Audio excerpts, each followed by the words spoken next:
აფხაზეთის სუვერენიტეტის დაცვა თუ დაკარგვა.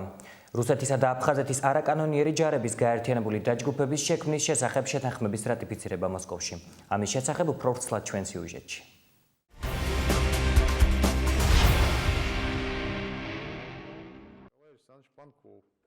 მოსკოვი ოკუპირებულ აფხაზეთთან მიმართებაში მორიგ პროვოკაციულ ნაბიჯს დგამს.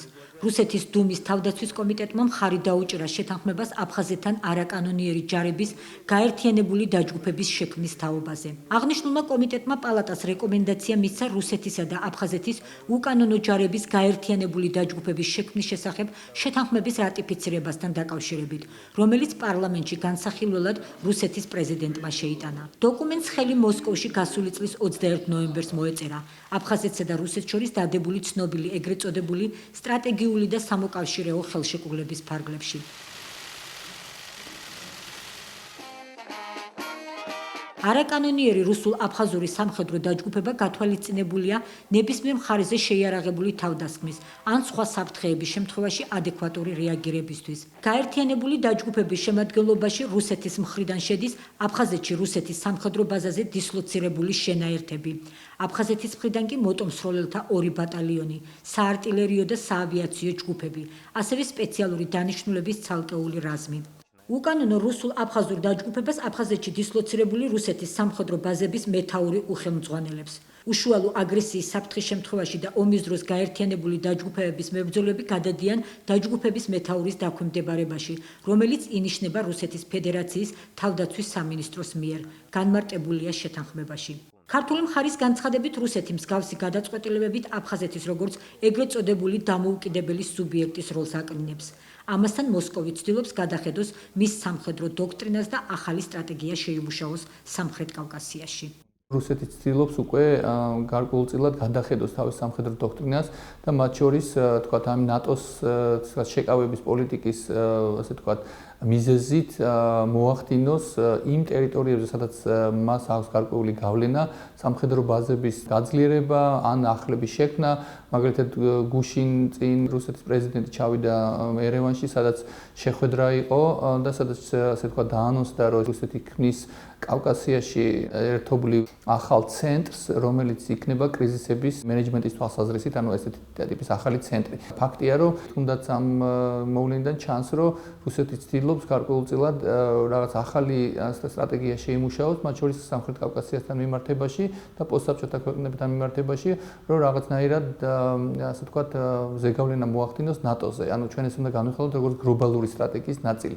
სწორედ ამ გლობალური სტრატეგიის ნაწილი არის ის, რაც ხდება ახლა, თუნდაც იქიდან რომ ახლა გაახსენდა ვთქვათ რუსეთის დუმას ეს საკითხი და სწორედ აქედან გამომდინარე არის ალბათ ჩვენთვის მნიშვნელოვანი, იმიტომ რომ თვითონ ეს საერთო ვთქვათ დაჯგუფების შექმნა, რომელსაც ხელმძღვანელი ეყოლება თქვათ რუსეთის წარმომადგენელი არ იყო მაინც პოპულარული თქვათ აფხაზურ საზოგადოებაში, ასევე ძალიან ბევრი შეკითხვა დაისვა იმასთან დაკავშირებით, თუ ვის წინააღმდეგ უნდა იყოს მიმართული ესეთი დაჯგუფება, ბუნებრივია მოიაზრება საქართველოს და მის უკან ნატოს წევრი სახელმწიფოები, უბრალოდ მათ რა ინტერესი უნდა ქონდეს აფხაზეთში, ეს კიდე ცალკე საკითხია და თვითონ ამ ერთიანი დაჯგუფებებისთან დაკავშირებით იყო საკითხი, რომელიც ძალიან მწვავედ იდგა აფხაზური საზოგადოების მხრიდან, თუ რატომ უნდა იყოს თქვათ რუსეთის დაჯგუფების ან სამხედრო წარმომადგენელი ამის ხელმძღვანელი და ხო არ აკრინებს ეს აფხაზეთის შეიარაღებული ძალების მნიშვნელობას ამ შემთხვევაში. რუსეთის პოზიცია იყო საკმაოდ ხისტი და მათი პოზიცია შეუცვლელი დარჩა. ანუ თუ ესეთი ტიპის დაჯგუფება შეიქმნება, ის აუცილებლად იქნება რუსეთის სამხედრო შენაერთების საოკუპაციო ჯარების კიდევ ერთი დამატებითი წარმომადგენლობა, რომელსაც ექნება კონკრეტული ფუნქცია, რომ ამ შემთხვევაში შეითავსოს რაღაცნაირად და მოახდინოს აფხაზეთის შეიარაღებული ძალების ფაქტიურად ამ სტრუქტურაში მოქცევა, რაც ბუნებრივია შემდეგ ახალ შეკითხვებს სვამს იმასთან დაკავშირებით, თუ რამდენად დამოუკიდებელია აფხაზეთი და რამდენად ექნება აფხაზეთის შეიარაღებულ ძალებს გარკვეული ავტონომია იგივე გადაწყვეტილების მიღების საკითხში და აქედან გამომდინარე ალბათ უნდა ვივარაუდოთ, რომ ეს ყველა საკითხი, რაც დაკავშირებული ამ ერთობლივ შეიარაღებული დაჯგუფების შექმნასთან, ბუნებრივია გარკვეულწილად კონფლიქტში მოდის აფხაზური საზოგადოების შეხედულებასთან და განსაკუთრებით იმასთან დაკავშირებით, იმიტომ რომ მათ უნდა ქონდეთ გარკვეული სუვერენული უფლება მოახდინონ ამ გადაწყვეტილებებზე გარკვეული გავლენა. რის საშუალებასაც აი შეთანხმება, როგორც ის არის დადებული და როგორც ეს თქვა, რუსეთის ხელისუფლებას რეალურად ამის საშუალებას არ იძლევა. პოლიტოლოგ კორნელი კაკაჩიეს განმარტებით ქართულმა მხარემ კიდევ ერთხელ უნდა აცნობოს საერთაშორისო თანამეგობრობას რუსეთის უკანონო ქმედებების შესახებ, რათა შესაბამისი რეაგირება მოყვეს პარტნიორი ქვეყნების მხრიდან. ეს რეალურად ქმნის მილიტარიზაციის საფრთხებს ლიანად რეგიონში, რომელიც ჩვენ ვიცით, რომ ისედაც მძიმე არის, თუნდაც თუ გადავხედოთ, თქვა იგივე რაც ხდება ყარაბაღთან დაკავშირებით, იქაც საკმაოდ მძიმე არის მდგომარეობა, იქიდან გამომდინარე, რუსეთი ორივე მხარეს აიარაღებს, ხო?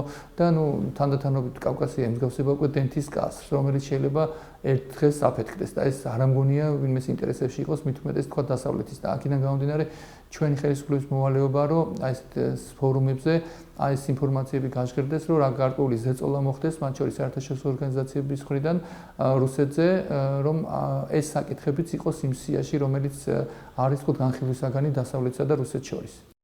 ოკუპირებულ აფხაზეთში აქტიური მსჯელობის საგანი გახდა ჯერ კიდევ ადრე დაანონსებული რუსეთის შინაგან საქმეთა სამინისტროსა და აფხაზეთის ეგრეთ წოდებული შინაგან საქმეთა ორგანოს შორის საინფორმაციო საკოორდინაციო ცენტრის შექმნის საკითხი. ამ თემაზე სოხუმში მრგვალი მაგიდა გაიმართა. მონაწილეებმა რუსულ და აფხაზურ მხარეებს შორის ეგრეთ წოდებული ერთობლივი საინფორმაციო საკოორდინაციო ცენტრის შექმნის შესახებ შეთანხმების პროექტი განიხილეს. სულ მალე კი პროექტის განხილვა დე-ფაქტო პარლამენტში იგეგმება. როგორც აფხაზეთის ეგრეთ წოდებული შინაგან საქმეთა მინისტრის მოადგილემ ედიტა წვინარიამ აღნიშნა, საინფორმაციო საკოორდინაციო ცენტრის ამოცანებისა და უფლებამოსილებათა შესახებ რუსეთის მიერ შემოთავაზებული თავდაპირველი პროექტი განსხვავებული იყო, მაგრამ მისი დამუშავების შემდეგ პროექტმა არსებითი ცვლილებები განიცადა. რუსულმა მხარემ აფხაზური ვარიანტი მოიწონა. ვარიანტის მიხედვით ცენტრი დაკავდება ინფორმაციის შეგროვებით და ანალიზით. ამასთან ინფორმაციის შეკრება არ გულისხმობს ოპერატიულ სამძებრო საქმიანობას, რამდენადაც ეს ეწინააღმდეგება აფხაზეთის ეგრეთ წოდებული რესპუბლიკის კანონს, განმარტავს წვინარია. აფხაზეთის ცენტრალური საარჩევნო კომისიის თავმჯდომარემ ბატალ ტაბაღუამ საკუთარი პოზიცია გამოხატა ამ საინფორმაციო საკოორდინაციო ცენტრის შექმნასთან დაკავშირებით. მე ამ შეთანხმებაში ვერაფერს ცუდს ვერ ვხედავ, მაგრამ ვერ ვხედავ სარგებელს. ცენტრის შექმნის გამო კი სარგებელი მხოლოდ ის იქნება, რომ ჩვენ ამით 10 ადამიანს დავასაქმებთ, თუმცა დიდი პოლიტიკური მხელვარების ფასად, აკონკრეტებს ტაბაღუა. თავისუფლ ყოფილმა ეგრეთ წოდებულმა გენერალურმა პროკურორმა ალექსი ლომიამ ხაზი გაუსვა, რომ შეთანხმება საინფორმაციო საკოორდინაციო ცენტრის შექმნის შესახებ არავითარ საფრთხეს არ წარმოადგენს აფხაზეთის სუვერენიტეტისთვის. ცენტრს შეუძლია იქცეს იმ ხიდად, რომელიც ერთმანეთთან დააკავშირებს აფხაზეთისა და რუსეთის სამართალდამცავ ორგანოებს, აცხადებს ლომია. მრგვალი მაგიდის მონაწილე იურისტი ალხას ასლანძია უფრო კონკრეტულ პასუხს ითხოვდა ცენტრის ფუნქციაზე და დანიშნულებაზე, რაზეც ლომიამ ასე უპასუხა. ამ ცენტრის საშუალებით რუსულ მხარეს სურს უსაფრთხოების გარანტია საკუთარი მოქალაქეებისთვის, რომლებიც დროებით ან მუდმივად იმყოფებიან აფხაზეთის ტერიტორიაზე. ეს საერთაშორისო ურთიერთობებში ნორმალური პრაქტიკაა, არწმუნებს მრგვალი მაგიდის მონაწილეებს ალექსი ლომია. ეგრეთ წოდებული რუსულ-აფხაზური შინაგან საქმეთა ორგანოების ერთობლივი საინფორმაციო საკოორდინაციო ცენტრის შექმნა რუსეთის მიზანმიმართული აგრესიული პოლიტიკის გაგრძელებაა, აცხადებს კორნელ კაკაჩია. გარკვეული ოპოზიციური ძალების პროტესტის მიუხედავად ხაჯიმბას რეჟიმის პირობებში ოკუპირებულ აფხაზეთში პრორუსული იდეოლოგია კიდევ უფრო გაძლიერდება, ვიდრე შიდა პოლიტიკური ვითარება არ შეიცვლება.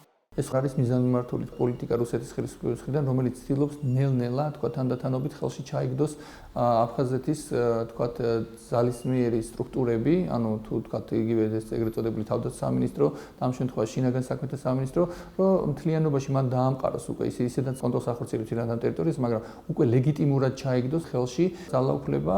ბუნებრივია ესეთი ტიპის ცდილობები აუცილებლად იქნება და მით უმეტეს აი ესეთი ერთობლივი და გაერთიანებული, რომელიც ძალიან კარგად არის შეფუთული, ერთი მხრივ გარკვეულ ილუზიას უქმნის აფხაზებს, რომ ეს არის ერთობლივი, სადაც აფხაზების ინტერესების იქნება გათვალისწინებული, მაგრამ ეს უფრო შირმა არის, ვიდრე რეალური მდგომარეობა, იმიტომ რომ ბუნებრივია, რომ რუსეთი და აფხაზეთი თანასწორი ვერასდროს ვერ იქნებიან.